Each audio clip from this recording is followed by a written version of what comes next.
Alors dites-moi, avez-vous regardé la précédente vidéo qui vous présentait les signes pour savoir si vous étiez peut-être touché par le mauvais œil? Et qu'est-ce que cela a donné? Présentez-vous ces signes? Pensez-vous que vous êtes peut-être touché? Si vous le souhaitez, vous pourrez me dire en commentaire si cette vidéo vous a été utile et si elle vous a aidé à comprendre.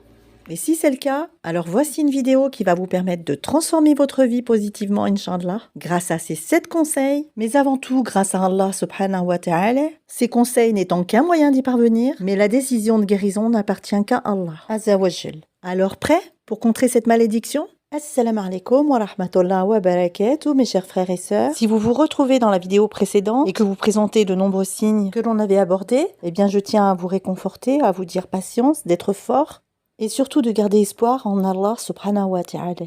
Si Allah Azza wa Jal, le Très-Haut, vous éprouve, eh bien réjouissez-vous, parce que ça veut dire qu'il vous aime et qu'il veut vous purifier et vous débarrasser de toute souillure. Il est vrai que les épreuves peuvent être parfois très difficiles, très éprouvantes, et qu'il est alors difficilement entendable de l'accepter, mais rassurez-vous, car plus l'ampleur est importante, et meilleure est la récompense dans l'au-delà, Inch'Allah. Parce que parfois ça peut prendre des ampleurs désastreuses. L'essentiel est de prendre conscience de ce qui arrive, et de se donner tous les moyens de se protéger et de guérir, Inch'Allah. Et gardez toujours à l'esprit que la sorcellerie ou le mauvais œil n'a d'effet que si Allah le Très-Haut le permet. Dans la vidéo précédente, nous avions vu que le concept du mauvais œil est répandu au sein de diverses cultures et croyances religieuses. Le mauvais œil est une croyance qui traverse les cultures et les époques, adoptée parfois avec des nuances différentes. Il fait référence à l'idée qu'une personne puisse causer du tort à une autre simplement en la regardant avec jalousie ou envie. Cette croyance est présente dans plusieurs cultures et traditions à travers le monde, et elle est également discutée dans la tradition islamique. D'un point de vue islamique, le mauvais œil est considéré comme une réalité, et la protection contre ce dernier ainsi que sa guérison sont abordées à travers le Saint-Coran et les hadiths authentiques du prophète Mohammed. Selon les enseignements de l'islam basés sur le Coran et les hadiths, les paroles, actions et approbations tacites du prophète Mohammed, il y a différentes manières de se protéger et de guérir du mauvais œil. Donc afin de résoudre ce problème, il est essentiel de répondre à 2 questions principales. D'une, comment l'islam préconise-t-elle de se protéger contre le mauvais œil? Et deuxièmement, comment la tradition islamique suggère-t-elle de guérir du mauvais œil? Je vous propose donc d'examiner les méthodes de protection et de guérison du mauvais œil en islam, d'explorer la pratique de la ruqya, ses conditions, ainsi que son application dans la vie des musulmans. En effet, en islam, la prévention et la guérison du mauvais œil, ainsi que d'autres formes de nuisances spirituelles, sont intégrées dans les enseignements du Coran et des hadiths, la ruqya étant une méthode islamique de guérison par la récitation du Coran et des invocations spécifiques, constitue une partie centrale pour faire face à ces désagréments. Alors voici le conseil numéro 1, la protection contre le mauvais œil par la discrétion. Et oui, bien entendu, il est conseillé aux musulmans de pratiquer la discrétion et d'éviter l'étalage de leur bénédiction pour minimiser le risque de susciter l'envie et par conséquent le mauvais œil. Donc pour protéger votre vie privée et éviter de l'exposer inutilement, il faut éviter d'étaler votre richesse, votre bonheur, vos succès personnels. Il faut éviter de divulguer des informations personnelles et toutes vos réalisations. L'islam enseigne l'humilité et suggère de ne pas trop exposer ses bénédictions afin de ne pas inciter à l'envie et au regard admiratif des autres. Parce que c'est comme ça que la plupart du temps, on est touché par le mauvais œil. Donc bien que parfois difficile, il faut garder vos moments de bonheur et vos accomplissements personnels.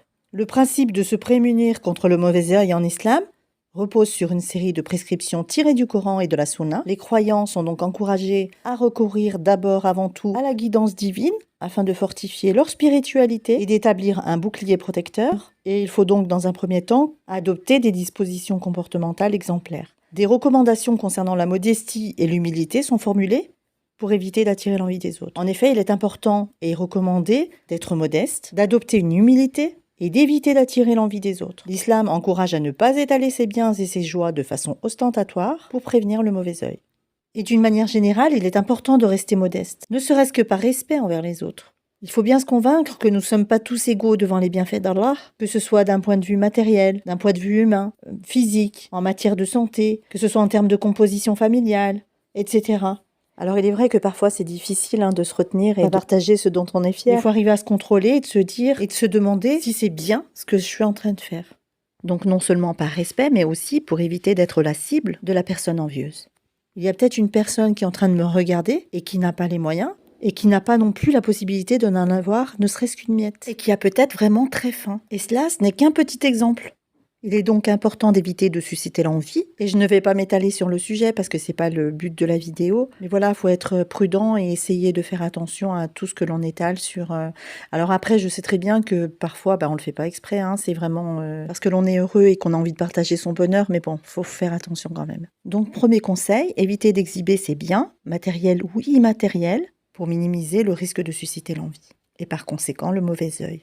Deuxième conseil, la protection par la sadaqa, c'est-à-dire la charité. Donc, il vous est conseillé de faire régulièrement des actes de charité pour éloigner les maux et la malveillance. La sadaqa nettoie les péchés et protège, de telle sorte que donner aux nécessiteux ou contribuer à des œuvres de bienfaisance peut servir de bouclier contre diverses calamités, dont le mauvais œil.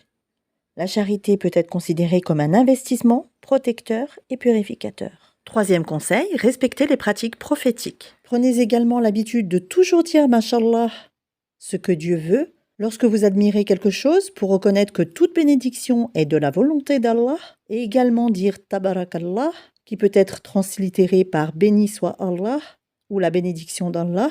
C'est une expression utilisée pour reconnaître la grandeur et la bonté d'Allah, en particulier en réponse à de bonnes nouvelles lorsqu'on voit quelque chose d'impressionnant ou pour exprimer de l'admiration sans susciter de jalousie. C'est une manière de dire que la splendeur, la majesté ou la beauté de quelque chose ou de quelqu'un est due aux bénédictions d'Allah. Donc cette expression sert à attribuer les louanges à Allah seul et à éviter le mauvais œil, selon la croyance qui recommande de mentionner Allah lorsqu'on est impressionné par quelque chose. Car il est toujours recommandé de mentionner Allah lorsqu'on est impressionné par quelque chose, afin de ne pas porter par inadvertance du mal par la jalousie ou l'envie. Cette expression est tirée du Coran. Tabarak, bénédiction, est fréquemment associée à Allah.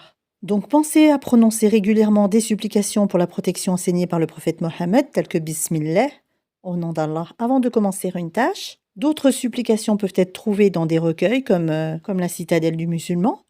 Ne pas oublier de mentionner Allah, dire Mashallah, c'est ce qu'Allah a voulu. Donc lorsqu'on admire quelque chose pour reconnaître que toute bénédiction vient d'Allah.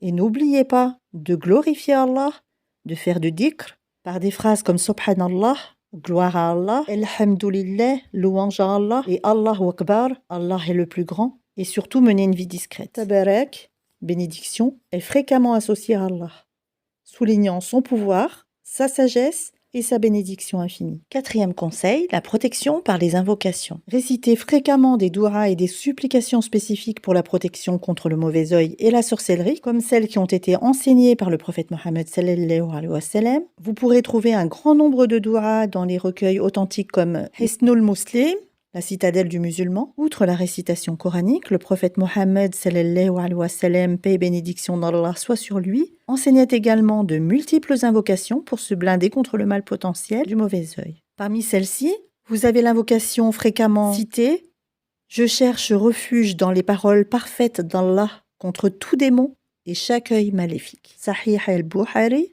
3191. Il est important d'évoquer fréquemment Allah par des doigts. Avant de débuter des récitations, une invocation à Allah est faite pour demander sa protection et son aide. Afin de vous protéger, prononcez des invocations protectrices quotidiennement, comme demander la protection d'Allah à travers des versets du Coran et des supplications authentifiées. D'après le hadith 2708 de Sahih Muslim, il est bon de citer l'invocation suivante « A'udhu bi kalimat illahi at-tamati min sharri ma khalaq » ce qui signifie « Je cherche protection dans les paroles parfaites d'Allah contre le mal de ce qu'il a créé ». Vous avez encore le hadith 3371 du Sahih al-Bukhari et Sahih Muslim, le hadith 2709. « Bismillahi alladhi la yaduru ma ismihi shay'un fil ardi wa la fis samari wa huwa as-sami'ul alim » ce qui signifie au nom d'Allah, avec lequel rien sur terre ni dans le ciel ne peut causer de tort, et il est l'audient, l'omniscient. Ces invocations font partie d'une série de du'as et de prières enseignées par le prophète Mohammed sallallahu alayhi wa sallam, paix et bénédiction d'Allah soit sur lui, pour la protection contre divers maux, y compris le mauvais œil. Elles sont souvent récitées comme un moyen de se rappeler la protection et le pouvoir d'Allah et pour chercher refuge contre les forces extérieures nuisibles. La pratique consistante à les réciter régulièrement fait partie de la vie quotidienne de nombreux musulmans et est recommandée en tant que mesure préventive ainsi que réactive dans le cas où on soupçonne avoir été affecté par le mauvais œil. Gardez bien en tête que rien ne se produit sans la volonté d'Allah, donc la confiance doit toujours être placée en Allah avant tout.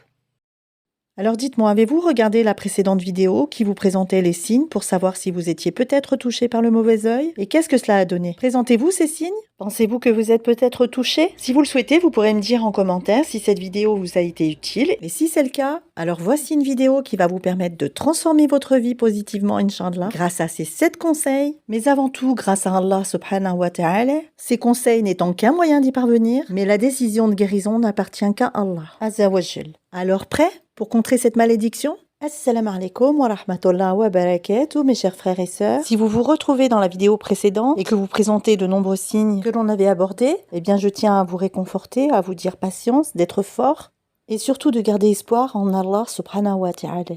Si Allah Azza wa Jal, le Très-Haut, vous éprouve, eh bien réjouissez-vous, parce que ça veut dire qu'il vous aime et qu'il veut vous purifier et vous débarrasser de toute souillure. Il est vrai que les épreuves peuvent être parfois très difficiles, très éprouvantes et incompréhensibles. Mais rassurez-vous, car plus l'ampleur est importante, et meilleure est la récompense dans l'au-delà. Inch'Allah. Parce que parfois, ça peut prendre des ampleurs désastreuses. L'essentiel est de prendre conscience de ce qui arrive et de se donner tous les moyens de se protéger et de guérir, Inch'Allah. Et gardez toujours à l'esprit que la sorcellerie ou le mauvais œil n'a d'effet que si Allah le Très-Haut le permet. Dans la vidéo précédente, nous avions vu que le concept du mauvais œil est répandu au sein de diverses cultures et croyances religieuses. Le mauvais œil est une croyance qui traverse les cultures et les époques, adoptée parfois avec des nuances différentes. Il fait référence à l'idée qu'une personne puisse causer du tort à une autre simplement en la regardant avec jalousie ou envie. Cette croyance est présente dans plusieurs cultures et traditions à travers le monde, et elle est également discutée dans la tradition islamique. D'un point de vue islamique, le mauvais œil est considéré comme une réalité et la protection contre ce dernier ainsi que sa guérison sont abordées à travers le Saint-Coran et les hadiths authentiques du prophète Mohammed sallallahu alayhi wa sallam. Selon les enseignements de l'islam basés sur le Coran et les hadiths, les paroles, actions et approbations tacites du prophète Mohammed sallallahu alayhi wa sallam, il y a différentes manières de se protéger et de guérir du mauvais œil. Donc afin de résoudre ce problème, il est essentiel de répondre à 2 questions principales. D'une, comment l'islam préconise-t-elle de se protéger contre le mauvais œil? Et deuxièmement, comment la tradition islamique suggère-t-elle de guérir du mauvais œil? Je vous propose donc d'examiner les méthodes de protection et de guérison du mauvais œil en islam, d'explorer la pratique de la ruqya, ses conditions, ainsi que son application dans la vie des musulmans. En effet, en islam, la prévention et la guérison du mauvais œil, ainsi que d'autres formes de nuisances spirituelles, sont intégrées dans les enseignements du Coran et des hadiths. La ruqya étant une méthode islamique de guérison par la récitation du Coran et des invocations spécifiques, constitue une partie centrale pour faire face à ces désagréments. Alors voici le conseil numéro 1, la protection contre le mauvais œil par la discrétion. Il est conseillé à chacun d'entre nous d'être discret dans sa vie personnelle et d'éviter l'étalage de nos bénédictions pour minimiser le risque de susciter l'envie et par conséquent le mauvais œil. Donc pour protéger votre vie privée et éviter de l'exposer inutilement, il faut éviter d'étaler votre richesse, votre bonheur, vos succès personnels. Il faut éviter de divulguer des informations personnelles et toutes vos réalisations. L'islam enseigne l'humilité et suggère de ne pas trop exposer ses bénédictions afin de ne pas inciter à l'envie et au regard admiratif des autres. Parce que c'est comme ça que la plupart du temps, on est touché par le mauvais œil. Donc bien que parfois difficile, il faut garder vos moments de bonheur et vos accomplissements personnels. Le principe de se prémunir contre le mauvais œil en islam repose sur une série de prescriptions tirées du Coran et de la Sunna. Les croyants sont donc encouragés à recourir d'abord avant tout à la guidance divine afin de fortifier leur spiritualité et d'établir un bouclier protecteur. Et il faut donc dans un premier temps adopter des dispositions comportementales exemplaires. Des recommandations concernant la modestie et l'humilité sont formulées pour éviter d'attirer l'envie des autres. En effet, il est important et recommandé d'être modeste, d'adopter une humilité et d'éviter d'attirer l'envie des autres. L'islam encourage à ne pas étaler ses biens et ses joies de façon ostentatoire pour prévenir le mauvais œil.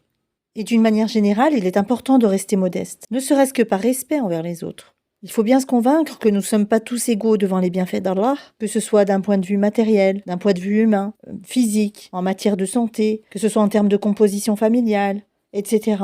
Alors il est vrai que parfois c'est difficile de se retenir et de partager ce dont on est fier. Il faut arriver à se contrôler et de se demander ce que pourrait ressentir la personne qui regarde ses bienfaits. Donc non seulement par respect, mais aussi pour éviter d'être la cible de la personne envieuse. Il y a peut-être une personne qui est en train de me regarder et qui n'a pas les moyens et qui n'a pas non plus la possibilité de n'en avoir ne serait-ce qu'une miette et qui a peut-être vraiment très faim. Et cela, ce n'est qu'un petit exemple. Il est donc important d'éviter de susciter l'envie. Et je ne vais pas m'étaler sur le sujet parce que c'est pas le but de la vidéo. Mais voilà, il faut être prudent et essayer de faire attention à tout ce que l'on étale sur... Alors après, je sais très bien que parfois, on le fait pas exprès. C'est vraiment parce que l'on est heureux et qu'on a envie de partager son bonheur. Mais bon, faut faire attention quand même. Donc, premier conseil, éviter d'exhiber ses biens, matériels ou immatériels, pour minimiser le risque de susciter l'envie. Et par conséquent, le mauvais œil. Deuxième conseil, la protection par la sadaqa, c'est-à-dire la charité. Donc, il vous est conseillé de faire régulièrement des actes de charité pour éloigner les maux et la malveillance. La sadaqa nettoie les péchés et protège, de telle sorte que donner aux nécessiteux ou contribuer à des œuvres de bienfaisance peut servir de bouclier contre diverses calamités, dont le mauvais œil. La charité peut être considérée comme un investissement protecteur et purificateur. Troisième conseil, respectez les pratiques prophétiques. Prenez également l'habitude de toujours dire « Mashallah » ce que Dieu veut, lorsque vous admirez quelque chose pour reconnaître que toute bénédiction est de la volonté d'Allah, et également dire Tabarakallah, qui peut être translittéré par béni soit Allah ou la bénédiction d'Allah. C'est une expression utilisée pour reconnaître la grandeur et la bonté d'Allah, en particulier en réponse à de bonnes nouvelles lorsqu'on voit quelque chose d'impressionnant ou pour exprimer de l'admiration sans susciter de jalousie. C'est une manière de dire que la splendeur, la majesté ou la beauté de quelque chose ou de quelqu'un est due aux bénédictions d'Allah. Donc cette expression sert à attribuer les louanges à Allah seul et à éviter le mauvais œil, selon la croyance qui recommande de mentionner Allah lorsqu'on est impressionné par quelque chose. Car il est toujours recommandé de mentionner Allah lorsqu'on est impressionné, afin de ne pas porter par inadvertance du mal par la jalousie ou l'envie. Cette expression est tirée du Coran et le terme tabarak, bénédiction, est fréquemment associé à Allah. Donc pensez à prononcer régulièrement des supplications pour la protection enseignée par le prophète Mohammed, telles que Bismillah, au nom d'Allah, avant de commencer une tâche. D'autres supplications peuvent être trouvées dans des recueils comme la citadelle du musulman. Ne pas oublier de mentionner Allah, dire Mashallah, c'est ce qu'Allah a voulu. Donc lorsqu'on admire quelque chose pour reconnaître que toute bénédiction vient d'Allah.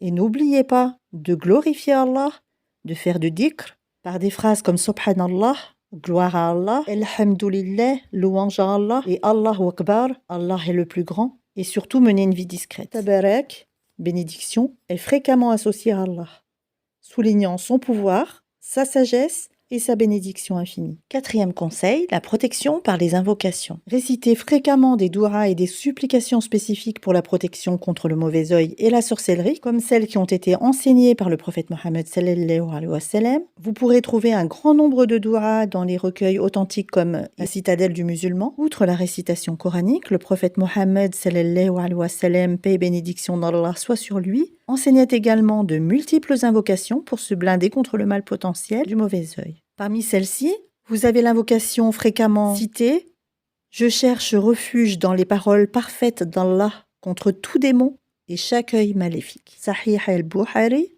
3191.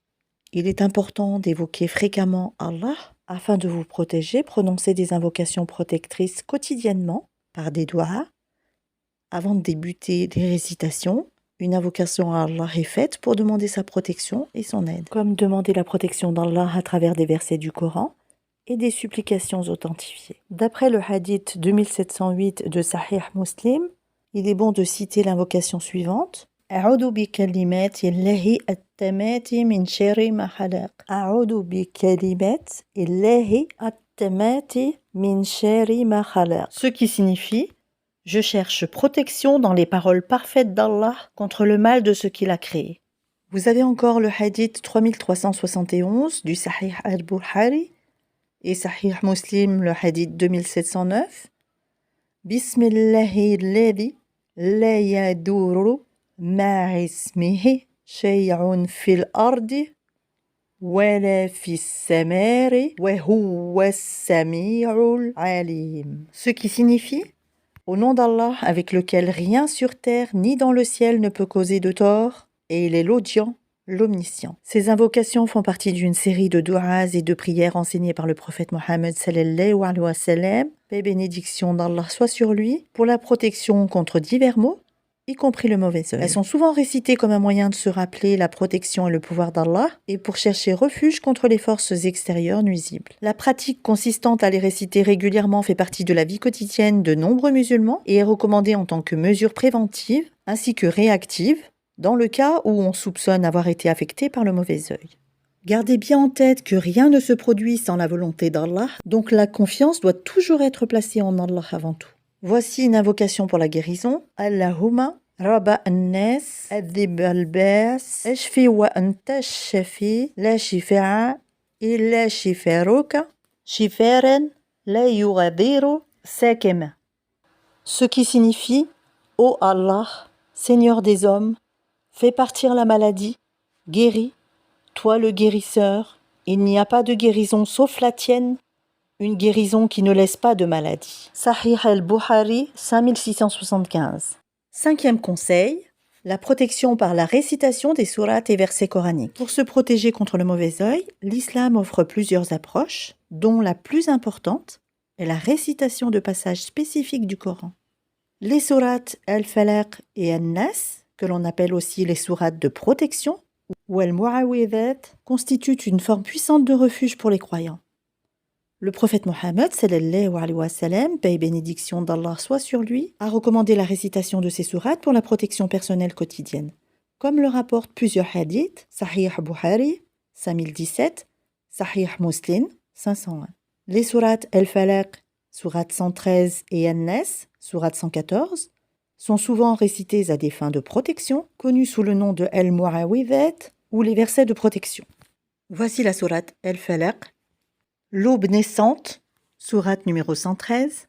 Bismillahirrahmanirrahim. Au nom d'Allah, le tout miséricordieux, le très miséricordieux. Qul a'udhu bi rabbil falaq. Dis, je cherche protection auprès du Seigneur de l'aube naissante. Min sharri ma khalaq. Contre le mal des êtres qu'il a créés. Wa min sharri ghasiqin idha waqab. Contre le mal de l'obscurité quand elle s'approfondit. Wa min sharri an-nafathati fi ruqad. Contre le mal de celles qui soufflent, les sorcières, sur les nœuds. Wa min sharri hasidin idha hasad. Et contre le mal de l'envieux quand il envie. Voici maintenant la sourate 114 du Saint-Coran, la sourate An-Nas, les hommes. Bismillahirrahmanirrahim. Au nom d'Allah, le tout miséricordieux, le très miséricordieux. Qul a'udhu bi rabbi an-nas. Dis, je cherche protection auprès du Seigneur des hommes, Maliki an-nas, le souverain des hommes, Ilahi an-nas, Dieu des hommes, min sharri al-waswasil khannas, contre le mal du mauvais conseiller, furtif, alladhi yuwaswisu fi suduri an-nas, qui souffle le mal dans les poitrines des hommes, min al-jinnati wa an-nas, qu'il, le conseiller, soit un djinn ou un être humain. Il est vivement conseillé de les réciter régulièrement, car ces sourates invoquent la protection d'Allah contre le mal sous toutes ses formes, y compris le mauvais œil. La récitation de la sourate al-Falaq et de la sourate An-Nas sont à combiner avec la sourate al-Ikhlas, la sourate numéro 112, le monothéisme pur. Donc voici cette sourate. Bismillahirrahmanirrahim. Au nom d'Allah, le tout miséricordieux, le très miséricordieux. Qul huwa Allahu wahad. Dit, il est Allah unique, Allahu samad, Allah le seul à être imploré pour ce que nous désirons. Lam yalid wa lam yulad. Il n'a jamais engendré, n'a pas été engendré non plus. Wa lam yakun lahu kufuwan ahad. Et nul n'est égal à lui. Cette sourate évoque l'unicité d'Allah, le Tawhid. Vous avez toute une vidéo sur ce sujet, qui est la base de l'islam et qui est capitale et indispensable de comprendre. Il est donc indispensable d'assimiler correctement le Tawhid, le principe du Tawhid. Je vous conseille vivement de regarder la deuxième partie de la série de vidéos sur l'islam, car elle traite du sujet du Tawhid, de l'importance de son assimilation et d'une manière générale pour construire les fondations qui vous permettront de vous protéger et de pratiquer correctement avec concentration. Donc pour se protéger et guérir du mauvais œil, il faut déjà bien comprendre et assimiler ce thème qu'est le Tawhid, qui est la base de l'islam. Pour résumer, la récitation de tous ces versets servent de rappel constant de la présence et de la protection d'Allah. La récitation d'Ayat al-Kursi, le verset du trône, verset numéro 255 de la sourate Al-Baqarah, la sourate numéro 2 du Saint-Coran, est également conseillée. Vous avez d'ailleurs une vidéo complète sur les bienfaits d'Ayat al-Kursi. Vous la trouverez dans la playlist Ayat al-Kursi. Et lire d'autres parties du Coran est également encouragé car toute récitation coranique est considérée comme bénéfique. Maintenant que vous avez toutes les clés en main pour vous protéger du mauvais œil, nous allons voir comment l'on peut guérir de cette maladie, Inch'Allah si Allah le veut. Ce qui nous amène donc au 6e conseil, la guérison par la ruqya. Une fois que vous êtes assuré qu'il n'y avait pas une raison médicale à votre maladie, vous avez la possibilité d'opter pour une mesure curative qu'est la ruqya. La ruqya est un terme qui désigne les actes de guérison spirituelle utilisés dans l'islam pour traiter des maladies, chasser les mauvais esprits et contrer le mauvais œil par le biais de récitations coraniques, de prières et de supplications. C'est une pratique ancestrale, codifiée et encadrée par la charia, la loi islamique, qui repose sur une série de conditions et d'étapes bien précises pour être conforme aux principes de la foi musulmane. La pratique de la ruqya, en islam, est un rituel de guérison qui utilise des récitations du Coran, des prières spécifiques et des invocations pour invoquer la protection divine contre divers maux tels que la maladie, le mauvais œil, la sorcellerie ou la possession par les djinns. Voici comment elle est généralement pratiquée. La ruqya est évoquée dans le hadith Sahih al-Bukhari qui atteste que le prophète Mohammed, sallallahu alayhi wa sallam, paix et bénédiction d'Allah soit sur lui, pratiquait la ruqya et approuvait son utilisation parmi ses compagnons. Sahih Bukhari, 5736. Les références coraniques souvent utilisées comprennent Ayat al-Kursi, le verset du trône, verset 255 de la sourate 2 Al-Baqarah, la vache, les sourates Al-Falaq, l'aube naissante, la sourate numéro 113, et An-Nas, la sourate 114, les hommes, et d'autres versets qui évoquent les thèmes de la guérison et de la protection. La ruqya est une pratique de guérison spirituelle trouvant ses racines dans l'islam. Elle consiste à réciter des versets du Coran, des invocations spécifiques, donc des douas, et à suivre certaines pratiques prophétiques pour chercher protection, guérison ou aide contre divers maux ou troubles. Selon les enseignements islamiques, la ruqya peut être utilisée pour traiter des problèmes tels que la maladie, le mauvais œil, al-ayn, l'envie, al-hasad, et la possession par les djinns. Le processus peut être répété plusieurs fois en une séance ou alors sur plusieurs séances selon les besoins. Pendant une ruqya, vous devez faire attention à toute forme de charlatanisme, de rituels superstitieux ou d'innovation non appuyée par les textes islamiques authentiques. En tant que participant, vous devez avoir confiance en la miséricorde d'Allah et être patient, car la guérison est entre ses mains et il faut prendre conscience que ça peut prendre du temps. La ruqya peut être pratiquée par toute personne musulmane qui possède la connaissance et la compréhension des versets coraniques et des supplications prophétiques adéquates. Toutefois, si la personne se sent incapable de pratiquer elle-même la ruqya, elle peut bien entendu demander l'aide d'un raqi expérimenté et de confiance, tout en restant vigilante quant à la conformité de ses pratiques avec les enseignements de l'islam. Pour que la ruqya soit acceptée et valide dans l'islam, la pratique de la ruqya doit répondre à des conditions strictes, et la première étant qu'il faut avoir foi en Allah. La guérison est recherchée uniquement à travers le pouvoir d'Allah, comme l'enseigne le Coran, dans la sourate Shuara, la sourate 26, verset 80, « Et lorsque je suis malade, c'est lui qui me guérit ». Il faut avoir la foi et l'intention. Donc la personne pratiquant la ruqya, que ce soit sur elle-même ou sur autrui, doit avoir une foi ferme en Allah et la sincérité dans l'intention de rechercher son aide seule. L'intention doit être pure, sans recherche de renommée ou de profit matériel. Donc pour guérir, la première étape, c'est déjà de croire fermement, c'est d'être intimement convaincu que seul Allah peut vous guérir et qu'il est facile pour Allah de vous guérir s'il le souhaite. Et la voie de la guérison commence par cette étape cruciale. Il ne faut pas simplement penser qu'Allah peut vous guérir, mais il faut en être persuadé et convaincu. Et être ferme dans cette conviction. Avant de débuter la ruqya, il faut mettre l'intention, donc niya. La personne qui pratique la ruqya, que ce soit un praticien, raqi, ou la personne elle-même, doit commencer par formuler l'intention de chercher une guérison auprès d'Allah seul, En conformité avec le principe islamique d'ikhlas, sincérité. Il faut commencer par faire ses ablutions, l'wudu. Il est recommandé que le raki et le patient accomplissent les ablutions pour se purifier, conformément au principe islamique de pureté. Il est préconisé de faire une prière avant de commencer la séance de Ruqya pour le bien-être spirituel et pour solliciter une bénédiction supplémentaire pour le processus. La pratique doit s'aligner avec les enseignements du Coran et de la Sunna et éviter toute forme de shirk ou de sorcellerie. Sahih Bukhari, 5763. Les paroles et les actions utilisées pendant la Ruqya doivent être conformes à la charia islamique. Il faut donc être en conformité avec la charia. Cela signifie s'en tenir aux récitations du Coran, aux supplications authentiques du hadith et éviter toute forme de shirk, association de partenaires à Dieu. Le raki, c'est-à-dire le praticien de la Ruqya, doit avoir une compréhension de ce qu'il récite et doit connaître les significations des versets et des invocations utilisées dans le processus de guérison. Il doit y avoir une absence de rituels non islamiques. Il ne faut pas avoir de pratiques superstitieuses et des actes contraires à la foi monothéiste, et il est impératif de le respecter. Il faut respecter les limites. La Ruqya ne doit pas impliquer de pratiques interdites, telles que la divination, la sorcellerie ou l'invocation d'autres êtres que Dieu. Il faut avoir une intention pure. L'intention doit être de chercher l'aide d'Allah pour la guérison, sans aucune motivation matérielle ni personnelle. Les étapes de la Ruqya sont aussi réglementées. Alors comment procéder à une Ruqya? Il faut d'avant tout commencer par une préparation spirituelle.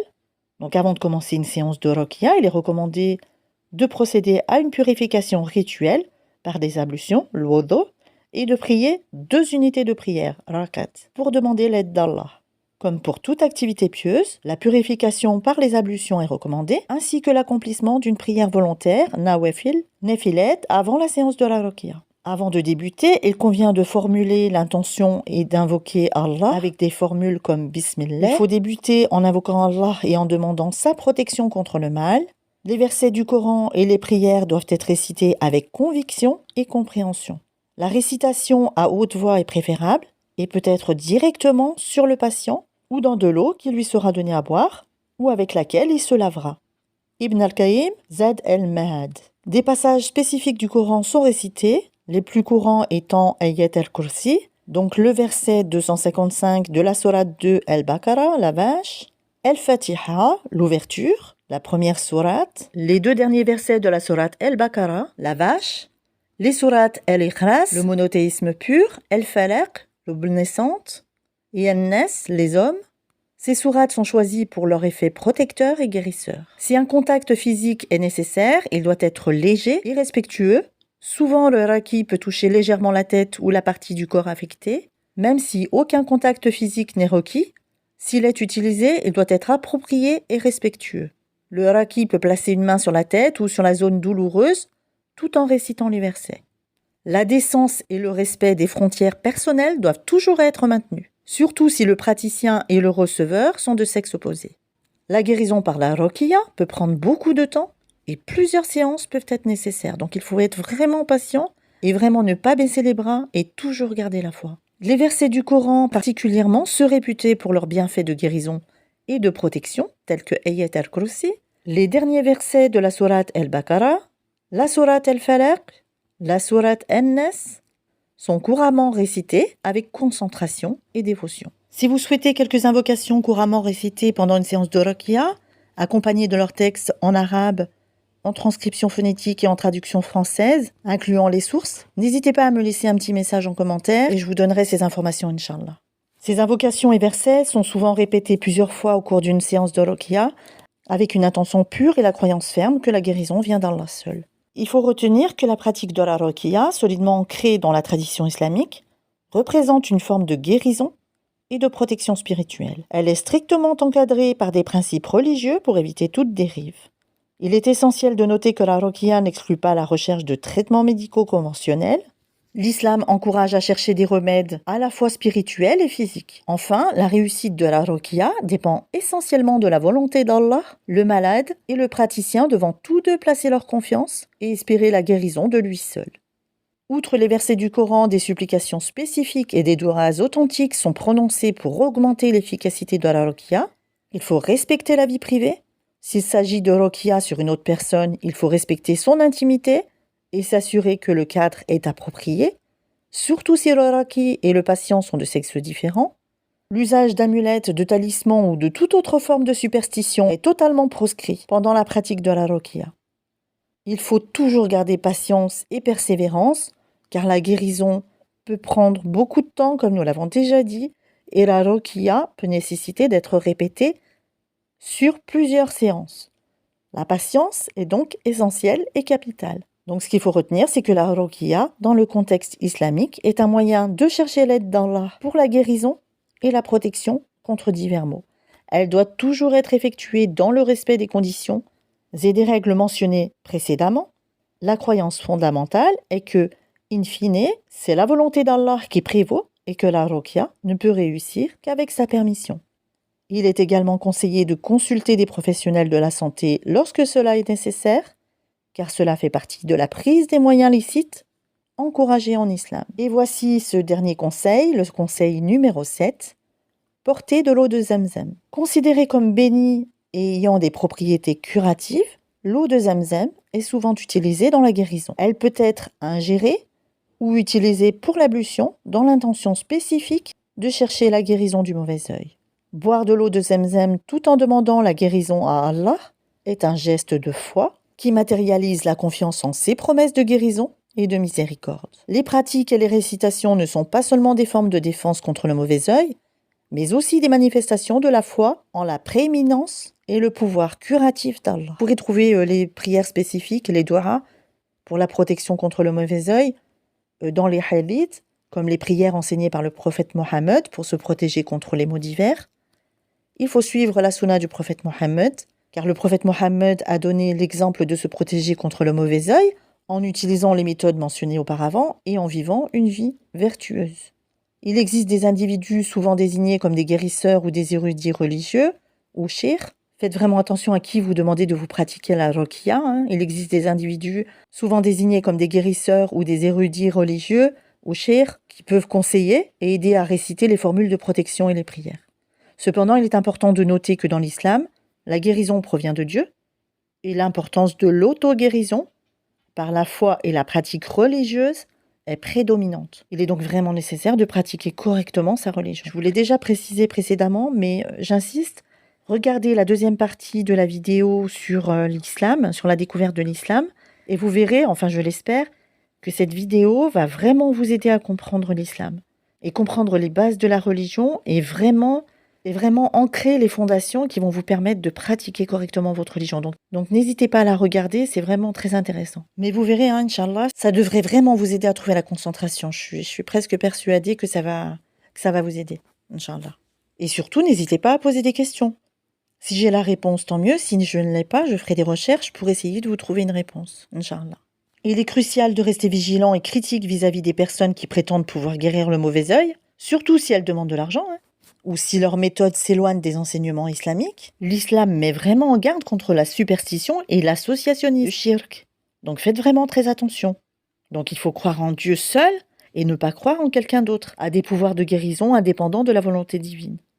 En cas de difficulté à gérer ces questions seules, il est conseillé de vous adresser à des personnes de confiance, bien informées sur les enseignements islamiques, comme un imam, comme un savant respecté, ou un membre instruit de la communauté musulmane. La guérison doit être recherchée pour la satisfaction d'Allah et en accord avec sa volonté. Il est primordial d'avoir une totale confiance en Allah, subhanahu wa ta'ala, et de savoir que rien ne peut se produire sans sa permission. Cette confiance doit également être accompagnée d'une patience et d'une persévérance dans l'adversité.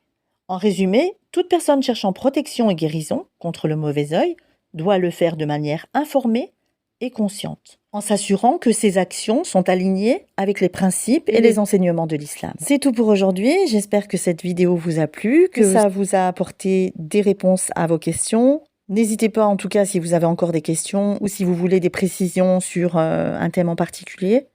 Il est important pour moi d'avoir votre retour, donc ce serait vraiment super sympa de me laisser un petit commentaire en me disant ce que vous avez pensé de cette vidéo. Je vous souhaite la guérison, Inch'Allah, et que Allah vous protège tous. Qu'Allah vous accorde à tous une vie de piété, de santé, de miséricorde, de guidance et surtout une très belle place au plus haut degré du paradis, auprès de notre prophète Mohammed sallallahu alayhi wa sallam. Qu'Allah vous protège ainsi que tous vos proches, et je vous dis à très bientôt, Inch'Allah.